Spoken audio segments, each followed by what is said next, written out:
하나님 말씀을 보겠습니다. 갈라디아서 5장 22절 23절. 갈라디아서 5장 22절 23절.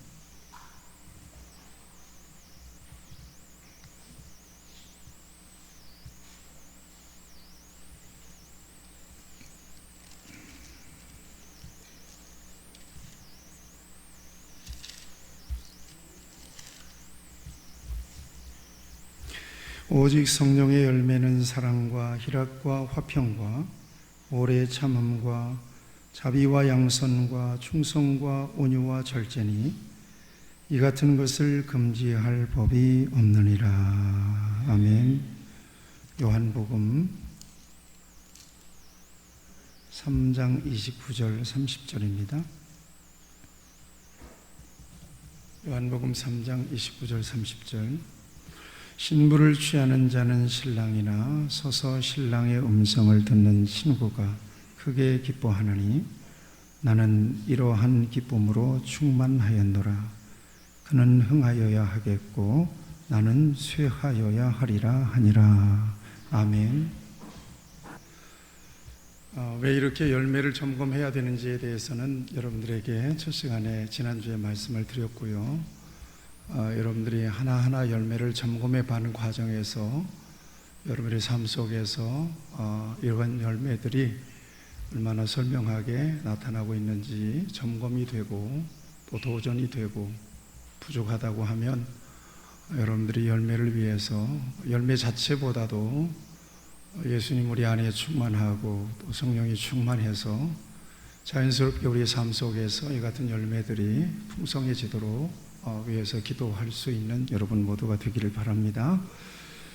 자, 오늘은 두 번째 열매, 희락의 열매에 대한 말씀을 같이 나누려고 합니다. 우선 지난주에 여러분들에게 서론적인 말씀을 드렸습니다만 우리 주님은 열매에 참 관심이 많으시다.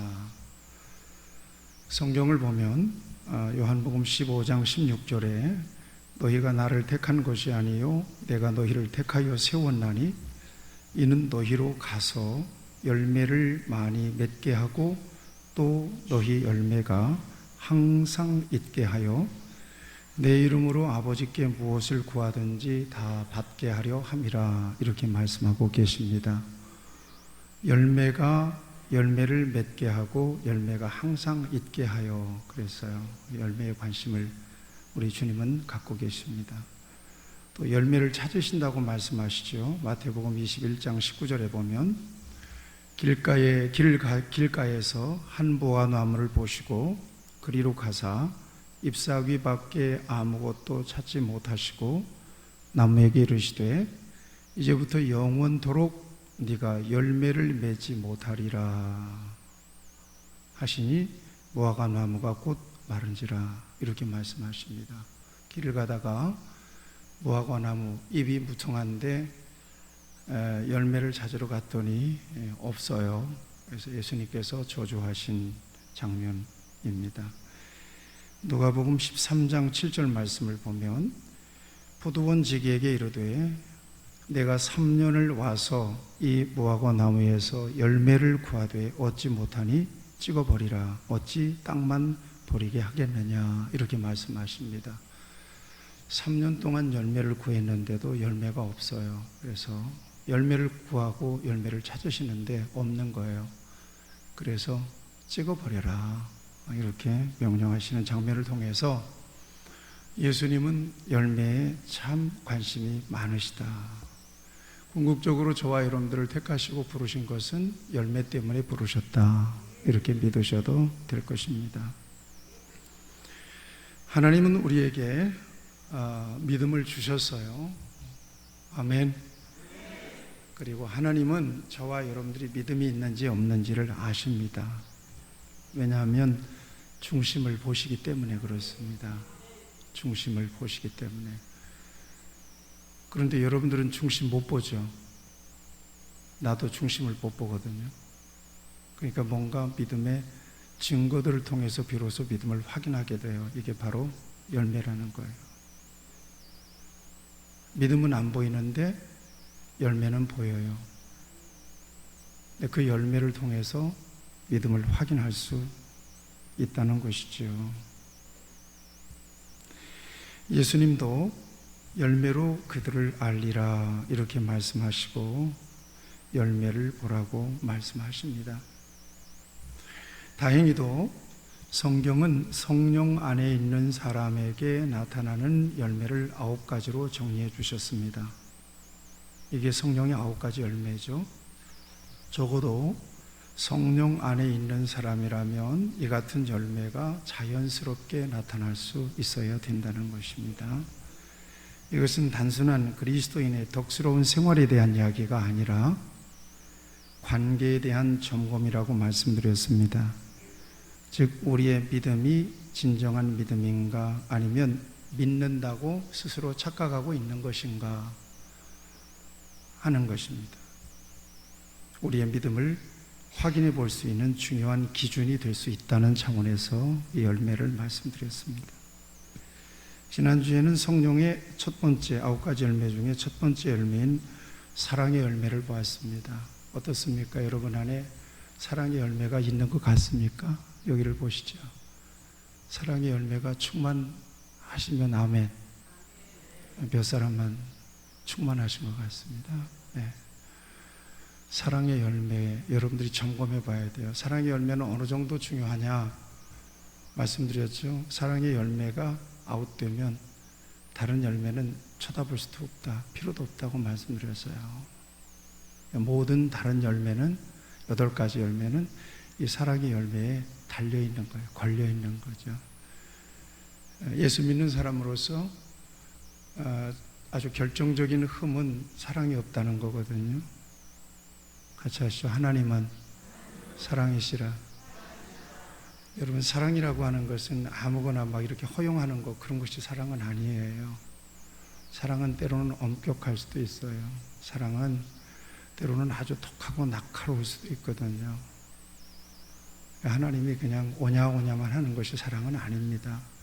잘못된 것은 따끔하게 질러주고 가르쳐주고 그리고 세워주고 이런 것들이 사랑이죠. 요즘 신명기의 말씀을 통해서 우리가 볼 수 있는 것은 어떤 거예요? 순종할 때 하나님은 복을 주시고 은혜를 베풀어 주세요. 따뜻한 은혜를. 그러나 불순종할 때는 아주 거칠게 혼내십니다. 거칠게 혼내시면 하나님은 사랑이 아닙니까? 그건 아니죠. 거기에 더 큰 사랑이 있어서요. 이 사랑의 열매가 모든 열매를 끌어간다는 거죠. 그래서 점검해 봐야 되는데 이것은 단순히 도덕적이고 윤리기준적인 차원에서요. 믿는 사람이 사랑해야지 이런 차원이 아니란 말이에요. 관계적인 거고 원리적인 거고 존재적인 거예요. 살펴보세요. 진정으로 사랑으로 행하는지, 그러면 내가 진정으로 그리스도 안에 있는지 성령 안에 있는지 진단이 될 수가 있다는 거죠. 자, 그런 차원에서 사랑의 열매를 말씀드렸고, 오늘은 두 번째 열매는 희락의 열매예요. 희락은 기쁨이죠. 기쁨의 열매를 통해서 저와 여러분들의 믿음을 점검해 볼 수 있기를 바랍니다. 사람이 살아가면서 느끼는 감정을 희로애락으로 규정을 해놨습니다. 기쁨, 노여움, 슬픔, 즐거움. 4가지 정도로 사람의 모든 감정이나 정서를 다 집합시켜 놓을 수 있을까? 묶어 놓을 수 있을까? 그러긴 어렵습니다. 그만큼 사람의 감정은 다양하고 또 사람의 감정은 변화무쌍합니다. 여러분, 희로애락,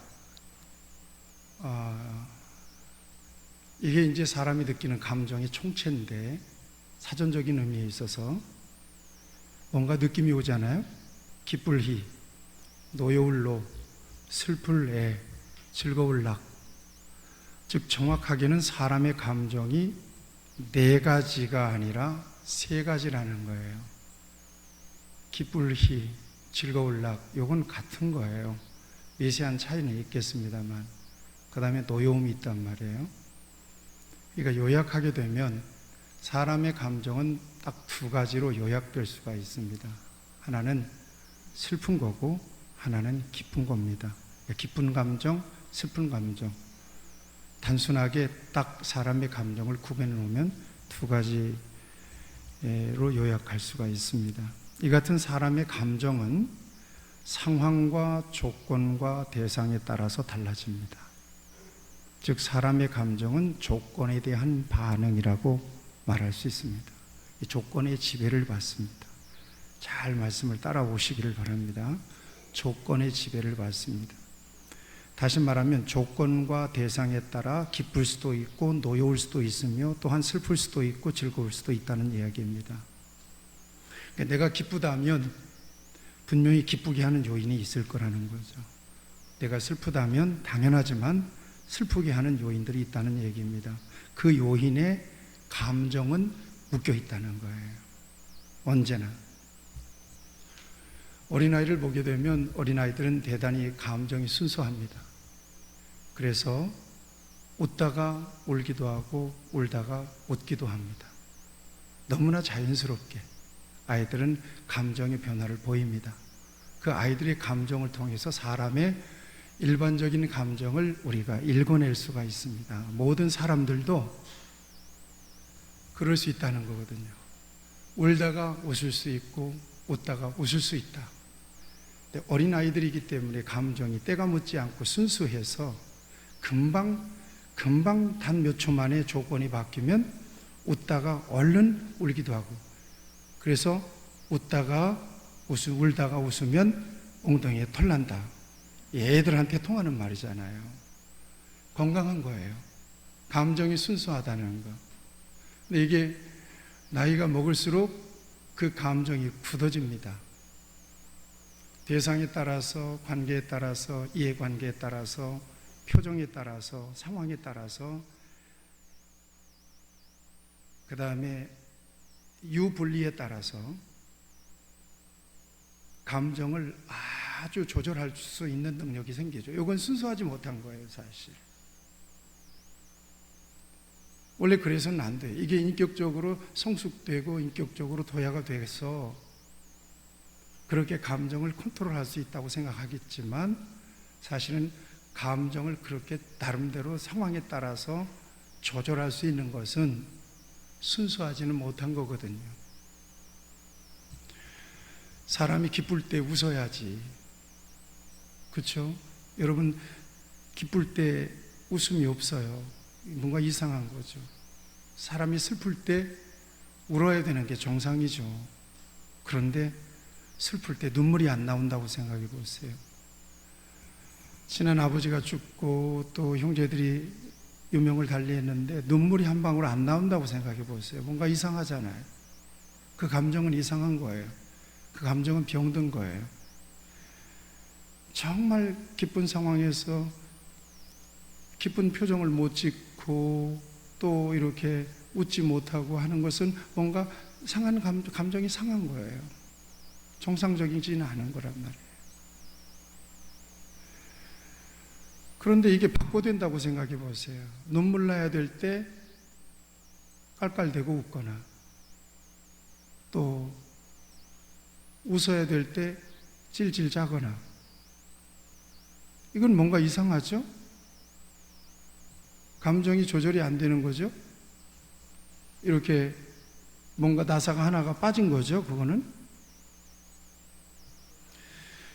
자, 사람의 감정 중에서 특별히 참 귀한 감정이 있는데 이것은 바로 기쁨의 감정입니다.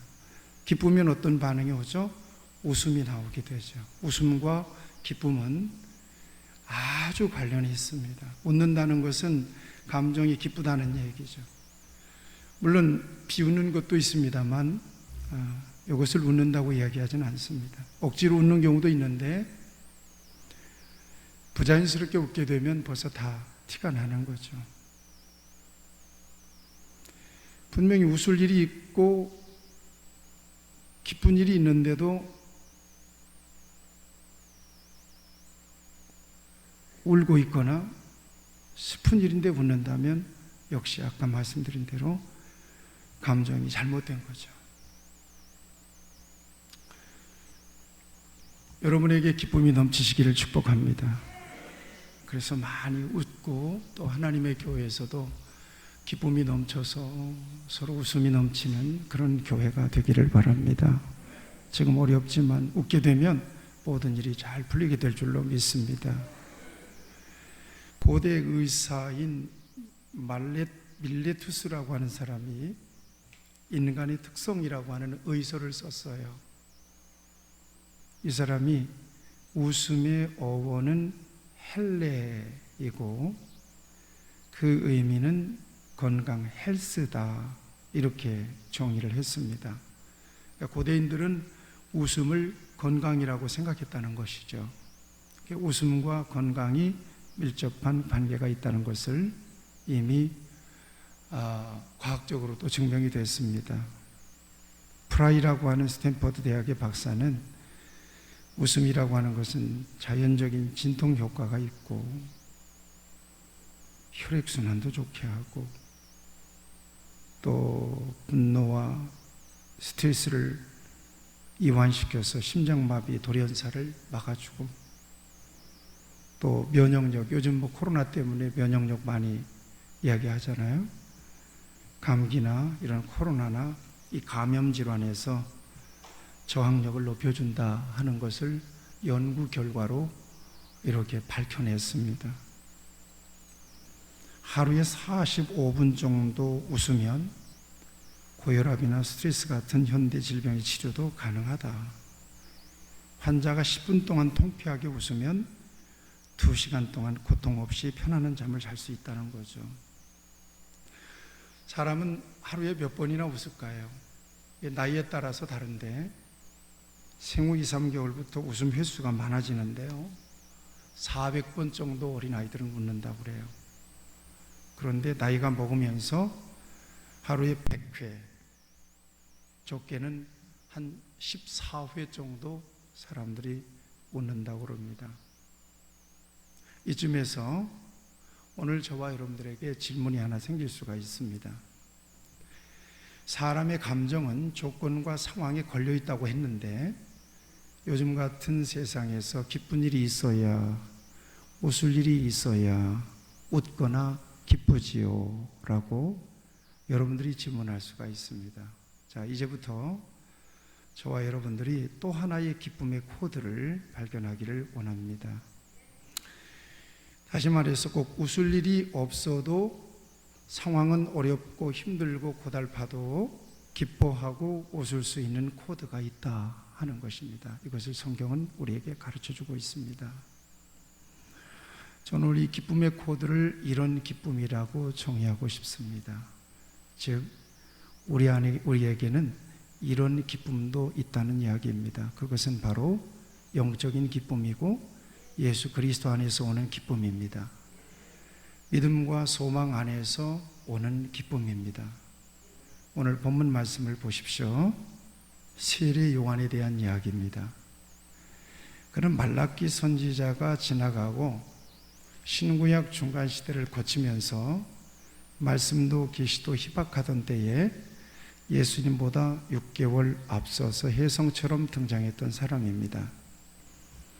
그는 유대 광야에 살면서 메뚜기와 석청을 먹고 지냈으며 요단강에서 회개의 세례를 베풀면서 예수님을 예비했던 사람입니다. 당대의 사람들은 세례 요한을 메시아로 착각하기도 했지만 그는 나는 광야에서 외치는 자의 소리, 내 뒤에 오시는 이는 나보다 크시니 나는 그분의 신발끈을 풀기도 감당하지 못할 자, 그분은 흥해야 하겠고 나는 쇠하여야 하리라 하면서 예수님의 오심을 예비했던 사명자입니다. 드디어 예수님이 오셨습니다. 요단강에서 그에게 세례를 받으십니다. 그리고 성령이 비둘기같이 임하실 때 이는 내 사랑하는 아들이요 나의 기뻐하시는 자라 라는 음성이 들립니다. 세례 요한은 그 음성을 듣고 예수님이 하나님의 아들 그리스도이신 것을 확증하게 됩니다. 예수님도 요단강에서 사람들에게 세례를 베풀면서 메시아 사역을 본격적으로 시작했습니다. 그런데 세례 요한보다 더 많은 사람들이 예수께로 와서 세례를 받게 됩니다. 이제까지는 세례 요한에게 왔던 사람들이 다 예수님에게 몰려가서 세례 요한에게 세례받았던 예수님에게서 세례를 받고 예수님의 말씀에 경청을 하고 있는 것입니다. 이때 세례 요한의 제자들이 세례 요한에게 근심스럽게 그렇게 일릅니다.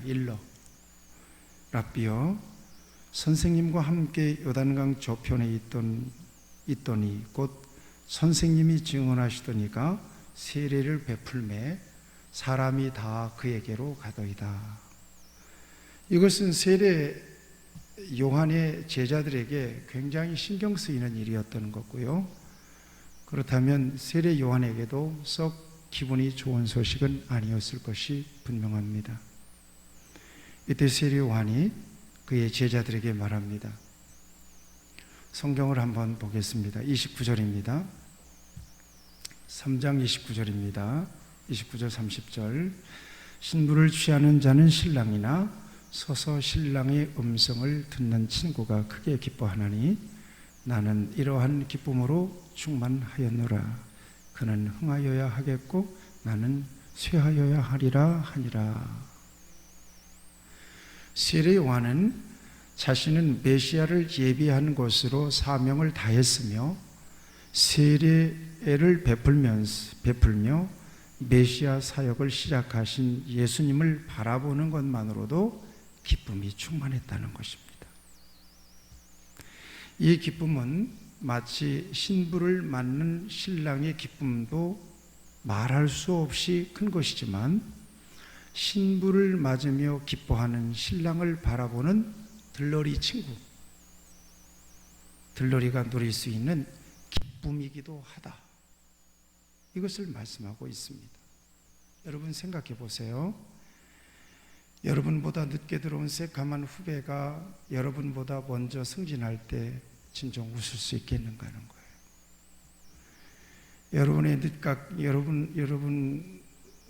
여러분보다 늦게 가게를 오픈한 바로 옆 가게가 여러분의 가게보다 불티나게 장사가 잘 된다면 웃을 수 있는가 하는 거예요. 한때 도움을 받던 사람이 자기보다 사업이 잘 된다는 소리를 듣게 됐을 때 우리나라 사람들은 사촌이 돈 사면 땅 사면 배가 아프다 하는 그런 속담도 있잖아요. 늘 쪼들리게 살던 사람이 재정이 어떻게 풀려가지고는 막 대단히 잘 산다는 소식을 듣게 됐을 때 모든 사람들에게는 배 아픈 감정들이 있단 말이에요. 그렇잖아요. 저도 친구들을 만나가지고 목회하는 얘기 들어보면 친구들 목회 자랑하면 배가 아플까요? 안 아플까요? 네, 아픕니다. 그래서 그런 친구는 안 만납니다. 안 만나. 자존심 상하니까. 예. 그러나 세례 요한이 누렸던 기쁨은, 세례 요한은 예수님을 메시아로 이렇게 등장시켰던 사람이잖아요. 누렸던 기쁨은 이 같은 조건이나 대상에 묶여 있는 기쁨이 아니었다는 거예요.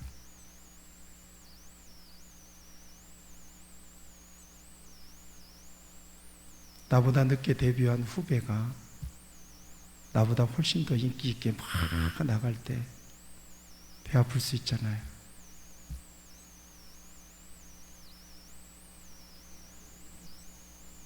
이제까지는 사람들이 저 사람이 메시아인가 그러고는 막 다 몰려와서 세례도 받고 말씀도 듣고 그랬는데, 아니 예수님 등장하고 난 뒤에는 내게 있는 사람들이 전부 다, 이거 이렇게 비유할 수도 있겠네요. 우리 후배 목사님이 여기다가 교회를 개척했는데 비내리 교회 성도들이 쫙 간다고 생각해 보세요. 내가 배가 아플까요? 안 아플까요? 안 아프죠. 네. 그러니까 여러분들 내가 경고로 얘기합니다. 아주 내가 배를 많이 아파하는 사람이기 때문에 내 앞에서 다른 교회 목사님, 훌륭한 목사님 얘기하면 안 됩니다. 아시겠죠? 이거 진짜 화가 나는 일입니다. 그 다음에 우리 교회 와서 우리 교회라고 안 하고 이 교회 나는 그 기도 은혜도 안 받아요. 그건 기도도 아니에요. 하자시 우리 교회 못나든 잘났든 우리 성도님, 우리 권사님, 우리 집사님 이렇게 해주셔야 돼요. 다른 교회 권사 장로 잘해야 무슨 소용이에요. 복 받아야. 그렇죠? 예. 뭐 다른 교회 목사님 인터넷 들어가면 훌륭한 목사님들 많아요. 예. 그렇지만 여러분들에게는 나밖에 없잖아요. 그렇잖아요. 내 아버지가 아무리 못났어도 내 아버지, 저 집 아버지는 저렇게 훌륭한데 우리 아버지는 왜 이렇게 쪼다같이 생겼나. 그러면 듣는 아버지 엄청 기분 나쁘거든. 그렇죠? 예. 그런 거예요. 그런데 세례 요한은 기분 나빠하지 않았다는 거예요. 이런 기쁨이에요, 이게. 자신이 망가지더라도 웃을 수 있는 기쁨이에요. 그러니까 조건이나 관계나 상황을 초월한 거잖아요. 그렇죠? 자신이 짓밟히더라도 웃을 수 있는 기쁨이죠. 이것은 세상이 주는 기쁨이 아니에요. 하늘에서 오는 기쁨이에요. 육적인 기쁨이 아니라 영적인 기쁨이고 인간관계 속에서 오는 기쁨이 아니에요. 하나님과의 관계 속에서 오는 기쁨이에요. 믿음 안에서 바라는 것들을 실상으로 확실하게 붙잡고 보지 못하는 것들을 증거를 확실히 붙잡고 누리는 기쁨이에요. 믿음 안에서 그럼에도 불구하고 기뻐하고 웃을 수 있는 기쁨이고요. 예수님 때문에 오는 기쁨이고 구원의 은혜 때문에 오는 기쁨이고 그 다음에 천국 때문에 오는 기쁨이에요. 어떻게 이런 기쁨이 가능할까 하는 거예요. 이보다 더 좋을 수 없는 절대적인 가치로 이미 채워져 있는 사람이 누릴 수 있는 기쁨이기 때문에 그렇습니다. 이보다 귀한 것이 없는 절대적인 가치를 이미 소유한 사람이 누릴 수 있는 기쁨이기 때문입니다. 마음속에 천국이 와 있는 사람이 누릴 수 있는 기쁨이기 때문입니다. 여러분, 이 기쁨은요, 성경이 옛날에 바벨론에 의해서 유다가 멸망을 당할 것을 바라보면서 하나님께 성도에 올라 어찌하여 하나님은 택하신 백성들을 구원하지 않습니까? 어찌하여 택하신 선민들을 저 무지막지한 갈대아 사람들을 통해서 징벌하십니까? 라고 애통하며 따지고 물었던 하박국 선지자가 하나님으로부터 믿음은 의인은 믿음으로 사는 거다, 그런 음성을 듣게 돼요. 그리고 하나님의 계획을 이해하고 그럼에도 불구하고 기뻐하면서 이렇게 고백하잖아요. 비록 무화과 나무가 무성하지 못하며 포도나무에 열매가 없으며 감람나무에 소출이 없으며 밭에 먹을 것이 없으며 우리의 양이 없으며 외양간에 소가 없을지라도 나는 여호와로 말미암아 즐거워하며 나의 구원의 하나님으로 말미암아 기뻐하리로다. 이 기쁨이에요, 이 기쁨. 이 기쁨은 천국은 마치라는 비유로 예수님께서 천국 비유를 주셨을 때 천국을 발견한 사람들의 기쁨입니다. 밭에 감추인 보화를 발견하고 모든 것을 팔아서 그 밭을 샀던 이 품꾼의 기쁨이고요. 값진 진주를 발견하고 모든 것을 팔아 샀던 진주 장사의 기쁨이고요. 또한 이 기쁨은 예수님을 핍박하던 바울이 예수님을 만나고 천국의 맛을 보고 이전에 좋았던 것들을 배설물처럼 버릴 수 있었던, 그러면서 그렇게 고백하면서 누렸던 기쁨입니다. 예수님이면 충분하다. 빌립보서 3장 8절 9절에 보면 또한 모든 것을 해로 여김은 내 주 그리스도 예수를 아는 지식이 가장 고상하기 때문이라. 내가 그를 위하여 모든 것을 잃어버리고 배설물로 여김은 그리스도를 얻고 그 안에서 발견되려 함이니 내가 가진 의는 율법에서 난 것이 아니요 오직 그리스도를 믿음으로 말미암은 것이니 곧 믿음으로 하나님께로부터 난 의라. 배설물로 여겼대요. 예수님이 들어오니까 나머지는 귀한 게 없는 거예요. 뿐만 아닙니다. 옥살이를 하면서도 누렸던 기쁨이에요. 빌립보 감옥에서 기뻐하라 기뻐하라, 다시 말하노니 기뻐하라 그러잖아요. 그렇죠? 로마 감옥에서 빌립보 감옥에서 찬송하잖아요.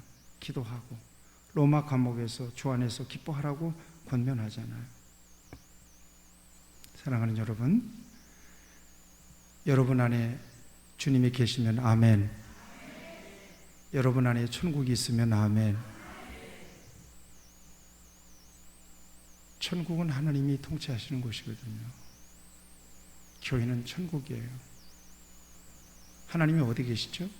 하늘나라 하늘나라 그러잖아요. 하늘나라. 하늘나라는 성경이 두 가지예요. 하나는 하나님이 지으신 새도 날고 해가 떠 있는 저 스카이, 또 하나는 헤븐이에요. 하나님이 계신 곳에는 항상 헤븐이에요. 헤븐. 근데 헤븐을 왜 하늘로 얘기하느냐? 하나님이 그러면 어디 주방에 있습니다, 방에 있습니다, 집에 있습니다, 말이 안 되잖아요. 하나님은 육체를 가지신 분이 아니기 때문에 어디 시간적으로 공간적으로 갇혀 계신 분이 아니거든요. 그러니까 하나님이 계신 곳은 당시 우리 사람들이 하늘이 가장 적당하다. 여러분 하늘은 어디서나 볼 수 있잖아요. 그렇죠? 하늘은 높잖아요. 하늘은 누구나 볼 수 있잖아요. 우러러 볼 수 있잖아요. 그래서 하나님이 하늘에 계시다 이렇게 얘기한 거거든요. 나라는 어떤 거냐? 나라라고 하는 것은 하나님이 지배하시고 통치하시는 히브리적인 개념에 있어서 나라는, 우리는 이제 영토, 주권, 법 그러지만 예수님 당시의 나라는 지배 개념이에요. 지배 개념이에요. 그러니까 나라는 어떤 나라냐? 왕이 지배할 수 있는 영역, 이게 나라예요. 그럼 하나님이 여기 계시면 이것이 하나님 나라인 줄로 믿습니다. 하나님 여러분 안에 계시면 이게 하나님의 나라고요.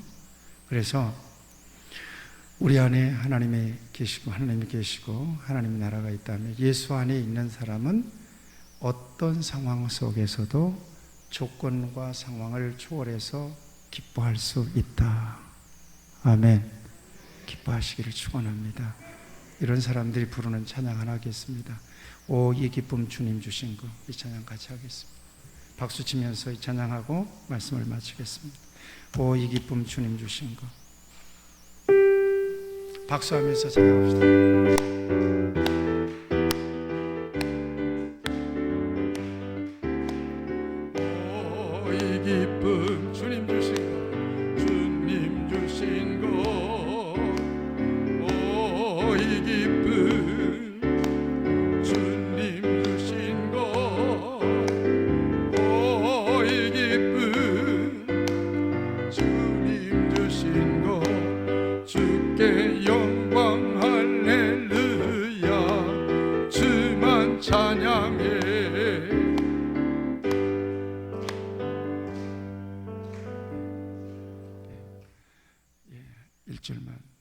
또 다른 찬양합시다. 하나. 무화과 나무 잎이 마르고 난 여호와로 즐거워하리.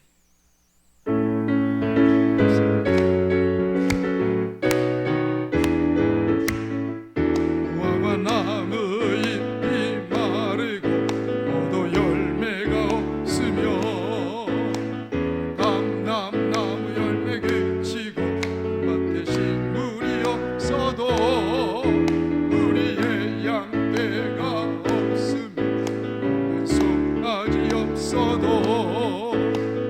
난 여호와로 즐거워하리. 난 여호와로 즐거워하리. 구원의 하나님을 인해 기뻐하리라. 기도하시겠습니다. 잠시 여러분들의 마음속에 하나님께서 관계나 대상이나 조건과 상황을 초월해서 나는 하나님 때문에 기뻐할 수 있는가? 내 안에 계신 성령님 때문에 기뻐할 수 있는가? 감사할 수 있는가? 살피면서 내 안에 그 같은 열매가 있는가 살피면서 잠시 기도하시기 바랍니다.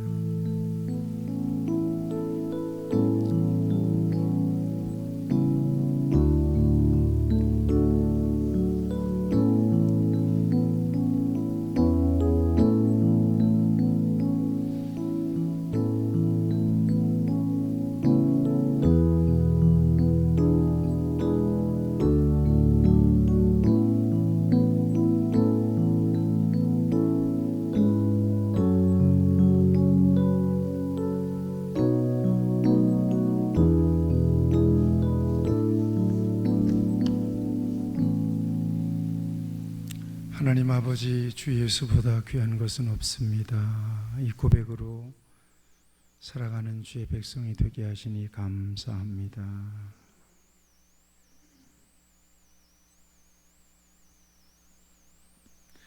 어디나 주 예수 그리스도를 모시는 곳이 하나님 나라입니다. 이 고백으로 살게 하시니 감사합니다. 성령 안에서, 예수님 안에서, 그럼에도 불구하고 하나님이 주시는 영적인 기쁨, 희락의 열매가 우리의 심령과 삶 가운데 넘치도록 부어지기를 원합니다. 예수님의 이름으로 기도하옵나이다. 아멘.